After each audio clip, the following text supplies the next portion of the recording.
top in case archers were sighting on him. There was no time to judge the situation as he dropped into darkness. He hit and rolled to find his men around him waiting.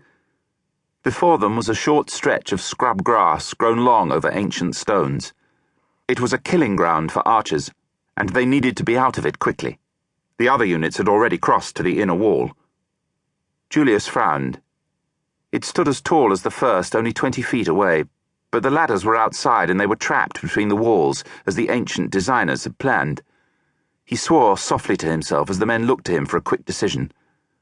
Then a bell began to ring in the fort, the heavy tones booming out into the darkness. "What now, sir?" Pelleter said, sounding bored. Julius took a deep breath, feeling his own nerves settle. "We're dead if we stay here. They'll be throwing torches down soon to light us up for archers. You're best in the rigging, Pelly, so get your armor off and see if you can carry a rope up the inner wall." He turned to the others as Pelleter began to undo the lacing that held his armor together. "We need to get the ladder. It's a 15-foot wall, but we should be able to lift the lightest pair of you to the top."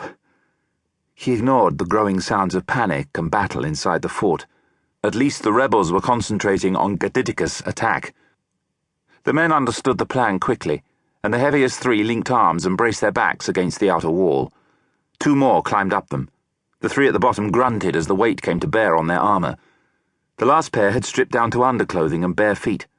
Both grinned with excitement as they set about climbing the tower of men with the same speed and efficiency they brought to the rigging of Accipiter. Julius drew his sword, straining to see into the darkness above. A dark clip of stone was dimly outlined against the glow of torches as the fort sprang to defend itself from the 50 led by Gaditicus. But professional soldiers would already have checked the perimeter for a second force. Julius saw that one of the other units was pressed close to the inner wall while they followed his idea to retrieve the ladders. Next time, they would have a rope attached to the top rung to throw over the wall, the last man pulling the whole thing after them. And Gaditicus should have spent time learning the layout of the fort.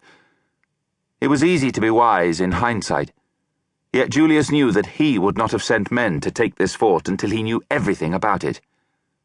Then the ladder came sliding down and the tower of men dismantled, leaving the three at the bottom gasping in relief.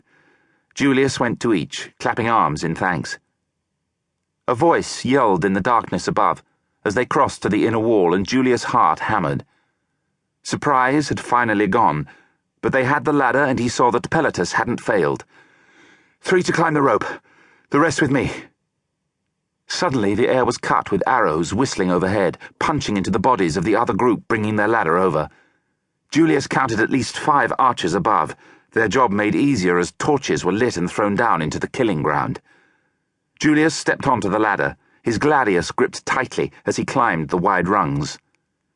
A memory flashed into his mind of the riot that had killed his father years before. So this is what it was like to be first up a wall. He pushed the thoughts aside as he came to the top, scrabbling for a terrifying moment to miss an axe aimed to decapitate him. Then he was in. He blocked another axe blow and his sword slid into the heaving chest of the enemy.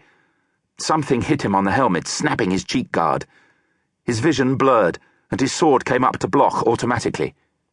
Blood ran down his neck and chest, but he ignored it. More of his unit reached the narrow walkway and formed a tight wedge around the top of the ladder, their armor denting under heavy blows. A gladius jerked up, impaling a rebel's jaw.